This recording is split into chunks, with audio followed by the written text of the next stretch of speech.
This time it's different. That's what we're telling people. It is different in some important ways. It's all to do with the treaty changing, the Lisbon Treaty changing. And one of the most important for us points about that is that the European Parliament, after the next elections, will elect the President of the Commission. What this has led to is the European political parties putting forward candidates to be that president, which means for the first time we're starting to have a personalisation of the political campaign. This one is interesting because he said the tonality of the campaign, which is established through the language and imagery used, is designed to reflect the real-world environment in which the elections take place.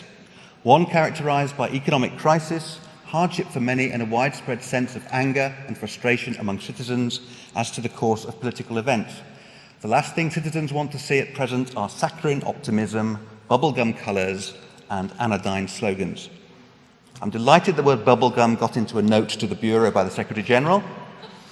But anyway, you'll see what I mean. Europe is kind of a grumpy place at the moment.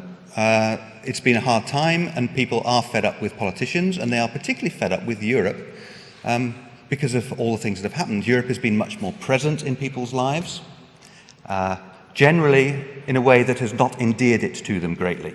If you're Greek or Spanish, you will get immediately what I mean. But if you come from Germany or Finland, there is a certain amount of grumpiness about the expense that all this is involved as well.